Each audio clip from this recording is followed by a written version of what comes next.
आता हे झाले ॲज अ पेरेंट तुमचे प्रश्न. एक व्यक्ती म्हणून प्रयोगशील, सत्येंद्र कायमच प्रयोगशील होता, तर हा प्रयोग कसा काय घडला की तुम्ही ऑल द वे ताम्हिणीत जाऊन काहीतरी मी हटके काहीतरी प्रयोगशील बांधेन आणि मी काही काळाने तिथे राहायला जाईल, ही कशी घडली ही प्रोसेस? काय विचार होता याच्या मागचा? हे असं काही खूप प्लॅन करून घडलं असं काही नक्कीच नाही आहे. म्हणजे मी असं नाही म्हणू शकत की आय हॅड अ प्लान आणि मग त्या दिशेने आम्ही प्रवास सुरू केला. So it will be a big lie if I say that. Me corporate मध्ये पण होतो थोडे दिवस. कॉर्पोरेट इंटिरियर कामं केली, कन्व्हेन्शनल घरं केली आणि ह्या सगळ्या गोष्टी करत असताना कायम ते जी फिरायची आवड होती, जंगलांची आवड होती, त्यामुळे असं वाटायचं की बाबा हे शहर बोर आहे, आपण कुठेतरी नेचरमध्ये असायला पाहिजे. आणि टिपिकल तो माइंडसेट आपला जो, कारण we all live in influence. मी मगाशी आम्ही बोलत होतो की इन्फ्लुएन्स शिवाय माणूस जगतच नसतो. म्हणजे त्याचं बेस्ट एक्झाम्पल किशोर कुमार इंडस्ट्रीमध्ये आला तर त्याच तो कुंदना सेगलच्या आवाजामध्ये गायचा आणि then at one point of time ती कॉपी नाही म्हणू शकत. आता इट्स अ इन्फ्लुएन्स, हे होतोच. म्हणजे ही नैसर्गिक गोष्ट आहे. आपण सगळे म्हणजे फार कमी आपले असतो आणि जास्तीत जास्त आपल्यावर घडणाऱ्या संस्कारांमधनं आपण जे असतो ते असतो. लोकांना कळणं गरजेचं आहे की how to coexist the nature with whatever minimalism किंवा ह्या सगळ्या तो जो बॅलन्स आहे तो इक्विलिब्रियम अचीव करून कसं काय आपल्याला कोएक्झिस्ट करता येईल. सो त्यामुळे तिथे आपण तो इको सेन्सिटिव्ह झोनमधली टाउनशिप ह्या पद्धतीने सुरू आलं आणि समथिंग हॅपन. बायलॉ चेंज झाले, काही फायनान्शियल लिमिटेशन्स होते. ह्या सगळ्या प्रोसेसमधनं जात असताना तो प्रोजेक्ट झाला नाही आणि we were in a big financial debt आणि हे सगळं झालं आणि आम्ही डिस्टर्बही होतो. आणि त्यावेळेस आम्ही खरं तर ती जागा विकू, हे करू, ते पण विचार केला. पण प्रत्येक वेळेस तिकडे गेल्यानंतर मला असं वाटायचं की नाही यार, हे किती सुंदर आहे, म्हणजे असं याच्यापैकी इथेच असं काहीतरी व्हायला पाहिजे, आपण असं असायला पाहिजे. आणि त्यावेळेस मग नंतर जसं जसं आम्ही त्या फेजमधनं बाहेर पडलो, आत्ता मागे वळून बघितल्यानंतर असं वाटतं की खूप त्रास झाला फायनान्शियल किंवा इमोशनल सगळ्याच गोष्टीवरती, फ्रंट्सवरती. पण जे घडलं ते चांगलं घडलं, कारण I also have this habit की काही वाईट झालं तर काहीतरी त्यातनं चांगलं दिसतं ते शोधायचं आणि ते एन्जॉय करायचं. सो आज ते नाही झाला प्रोजेक्ट, आम्ही खूप काही ते डेव्हलप नाही करू शकलो, बट देन वी रिअलाइज की अरे नाही यार, हा इको सेन्सिटिव्ह झोन आहे. Then I started reading about eco sensitive zone. So there are biodiversity hotspot zones identified world wide. जगामध्ये 6 आहेत, त्याच्यापैकी 2 भारतात आहे. त्यातला एक जो आहे तो सह्याद्री आहे आणि त्या सह्याद्रीमधला तामिनी जो हा भाग आहे तर तिथली डायव्हर्सिटी ही ॲज पर वर्ल्ड हे रेकॉर्ड्स की तो तेवढाच हा सेन्सिटिव्ह एरिया आहे, बायोडायव्हर्सिटी हॉटस्पॉट झोन आहे तो. आणि बायोडायव्हर्सिटी हॉटस्पॉट झोन हा शब्द ऐकल्यानंतर आधी आपल्याला वाटतं की तिथे खूप डायव्हर्सिटी आहे, बट ॲक्च्युअल डेफिनेशन सेज की तिथली 70% डायव्हर्सिटी डॅमेज झालेली आहे. But there are 2000+ species are living की ज्या मुळे स्कोप आहे ती रिवाईव्ह करण्यासाठी. सो आय स्टार्टेड फिलिंग की अरे नाही, we can't do something bad to it, we cannot do something which will damage it further, you know. So मग आम्ही गौरीने आणि आम्ही ते डिस्कस करायला सुरुवात केली की नाही हे काय, आणि we are still going through that process. So मग त्यानंतर आम्ही विचार केला की नाही, आपल्याला पुण्यात बसून इथलं काहीतरी प्लॅनिंग करायचं आहे. हे फार अवघड काम आहे, कारण की जोपर्यंत तुम्ही तिथे राहत नाही, तुम्ही तो वेळ देत नाही, त्या मातीशी तुम्ही कनेक्ट होत नाही, त्या एन्व्हायरमेंटशी कनेक्ट होत नाही, तुम्ही त्याच्यासाठी ॲज अ कन्सल्टंटच काम करत राहता. म्हणजे तुला घर कसं पाहिजे हे मी ठरवणार, kind of. So we decided to spend more time there. आणि मग आम्ही असं ठरवलं की आठवड्यातनं 3 दिवस जाऊयात. Then we were living in a very luxurious apartment that time. So I started feeling की यार इट्स अ बिग कॉन्ट्रडिक्शन.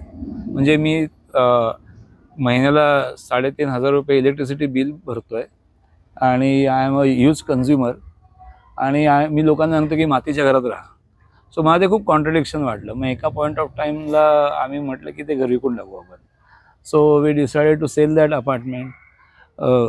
थोडं जे काय बेसिक, मुलींना आपण काहीच देत नाही असं नव्हतं, थोडीशी सिक्युरिटी असावी म्हणून थोडी ती ठेवली. आणि मला ते सुद्धा असं वाटतं की आपल्याला अजून फेर गेलेलं नाही आहे. आणि मग आम्ही ते तामिनीमधल्या जागेवरती फोकस सुरू केला आणि आम्ही ठरवलं की स्वतःच बांधून बघू. So in the meantime मी माझी प्रॅक्टिस कन्व्हेन्शनल बऱ्यापैकी बंद केली होती आणि सस्टेनेबल आर्किटेक्चर, नॅचरल बिल्डिंग याच्यावरती थोडंसं शिकणं, प्रयोग करणं ह्या गोष्टी चालू केल्या होत्या.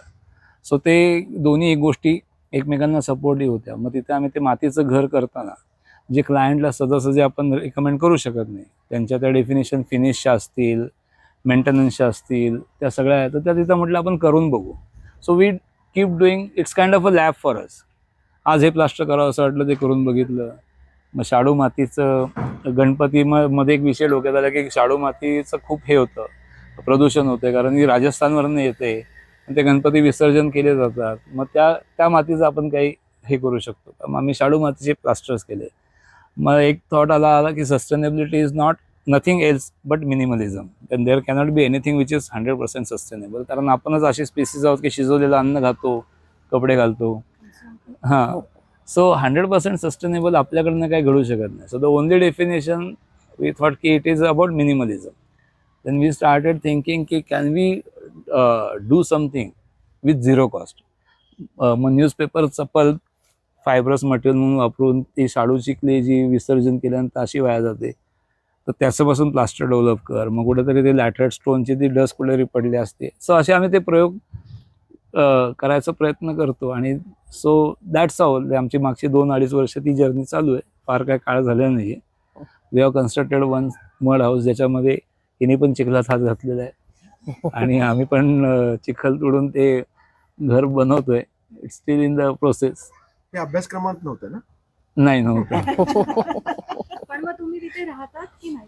आम्ही आठवड्यातनं 3 दिवस ऑन एव्हरेज तिथे राहतो. त्यावेळेस मुलींचं जे काही ऍक्टिव्हिटीज चालू आहे ते कसं मॅनेज करता तुम्ही? माझी आई आहे घरी, सो ती असल्यामुळे सिमरन राहू शकते. आणि मोठी मुलगी आता सध्या, तर ती आता ग्रॅज्युएशन झालं, तिचं ती तशा लक्ष आता देत नाही. दोघी मोठ्या आहेत. म्हणजे आम्ही जेव्हा हे विचार सगळे चालू केले, बेसिकली ह्याचं असं होतं की दोघं जण मिळून काहीतरी ऍक्टिव्हिटी आयुष्यभर करत राहणं, हे त्याचा थॉट होता आणि माझा पण तोच थॉट आहे. तर we were looking for discussing की काय करायचं आणि एन्व्हायरमेंट विषय दोघांनाच आपुलकी आहे आणि लक्झरियस लाईफ दोघांना नकोय. फार म्हणजे काही अशी fascination सिंपल नाही. लाईफ दोघांना चालणारी आहे. त्यामुळे एक की सस्टेनेबल लिव्हिंग, सिंपल लिव्हिंग आहे ऍज अ फॅमिली प्रॅक्टिस करायचं. मुली पण आहेत, घरचे पण आहेत आणि आम्ही दोघं मिळून. मग डिस्कशन्स खूप व्हायचे. मग हा जसं म्हटलं जागेवर जाऊन करणं, तर तो डिफरन्स आम्हाला खूप जाणवला. घरात बसून बोलणं आणि तिकडे जाऊन ते त्याला तर ते येतच होतं, पण मी त्याच्यातून ते शिकले की खरंच जागेवर जाऊन जर का विचार केला तर खूप गोष्टी सुचतात पण आणि करता पण येतात. सो मग त्याच्या आर्किटेक्चरल गोष्टी, माझे काही तिथे लँडस्केपिंग मला आवडतं करायला, सो ते स्वतःच करायचं. मी म्हटलं माणसं लावून करून नाही घ्यायचं, आपण करायचं. कोणी आपल्याकडे आले इंटरेस्टेड लोक, त्यांना करायचंय तर मोस्ट वेलकम. असं करूनच आपण करू. 7-8 वर्ष लागले तरी चालेल, नाही तर मग आम्हाला कामच नाही राहणार काही नंतर. मुली मोठ्या झाल्यानंतर तिकडे जाऊन सगळं केलेलं आहे सगळ्यांनी, आपण फक्त बसायचं, ते नको आहे. थोडे हातपाय चालत राहिले पाहिजे. सो निवांत करतोय असं. नाही, आणि मी जो वेळ देण्याचा विषय आहे ना, म्हणजे आम्ही मागच्या वर्षी तिकडे होतो, तर एक 10 दिवस आम्ही तिथे कंटिन्युअस राहिलो होतो. आणि तिथे कुंभ नावाचं एक झाड असतं. सो आम्ही तिथे गेलो. कंटेनर आमच्याकडे एक होता स्टीलचा, दुसऱ्या एका ठिकाणी पडलेला, तर तो आधी आम्ही ते घर होईपर्यंत काहीतरी सोय पाहिजे, तो कंटेनर शिफ्ट केला. तर तिथे गेल्यानंतर अशी सावलीची छोटीशी जागा म्हणून आम्ही एक छोटी जागा आयडेंटिफाय केली. आणि मग हळूहळू ते साफ होत ते आता अशी बऱ्यापैकी मोठं सर्कल झालं ह्याच्या एवढं. तर ते आम्ही गेलो की आधी तिथे बसतो. सो ती आमची एक जरा फेवरेट जागा झाली असं. मला प्रश्न होता की तुम्ही मड हाऊस जसं केलंय तर त्याला तुम्हाला मेंटेनन्स खूप जास्त असतं का? म्हणजे नाही, हा प्रोफेशनल प्रश्न आहे, याच्यासाठी मी चार्ज प्रत्येक गोष्टीला मेंटेनन्स असतो. There is nothing, if somebody is saying this is maintenance free, it's a myth. किती फ्रिक्वेंट मेंटेनन्स असू शकतो आणि how to deal with that maintenance is very relative. कारण की मातीचं घर हा शब्द ऐकल्यानंतर आपल्या डोक्यात काय येतं इथपासून सुरुवात आहे. मातीच्या घराचं बद्दल बोलायला झालं तर आदिवासी लोकांची कुडाची घरं, ते राजस्थान मधले राजवाडे, ही एवढी रेंज आहे. सो याच्यामधलं तुम्ही काय करतात? सो राजस्थान मधल्या राजवाड्यांना मेंटेनन्स आहे का? तर नाहीये. Can you afford to build a rajwada? नाही. मग तुम्ही आदिवासींच्या घरात राहू शकता का? नाही. मग तुमचं मधलं आहे, मग मधलं मला शक्य आहे का? So natural building is not only about material और construction technique, it is about your lifestyle. जर तुम्ही स्वतःची लाईफस्टाईल थोडीशी मॉडिफाय करण्यासाठी सुद्धा तयार नसाल, सी व्हॉट हॅपन्स ना, अनफॉर्च्युनेटली आपण नवीन सेटअपमध्ये गेलो कुठेही, तर आपण we try to change the setup as per our need. We don't think of changing our self as per the setup. आणि मग आपण गेल्यानंतर पहिलं काय करतो, अरे इथं नेट येते का, इथून सुरुवात होती. मग मी प्लॉट घेतला, अरे आधी बोर मारा, तुला पाणी लागणार आहे का, तू येणार आहे का इथे, नाही लाईटची सोय काय, अरे तू रात्री राहणार आहे का. सो वी डिसाइडेड की आमची ह्या गोष्टी डिस्कशन व्हायचे. आणि म्हटलं लेट्स सी की आपल्याला किती पाणी लागतं, लेट्स सी आपल्याला किती लाईट लागते, आपल्याला खरंच याची गरज आहे का. So little bit of inconvenience, little bit of uncertainty, हे जर तुम्ही पॉझिटिव्हली घेऊन जर हे केलं ना, तर that helps to develop your life skills. मग हे खूप रिलेटेड आहे. So your whole life skill development जे आहे ना, it depends, it comes from your kind of little inconvenience.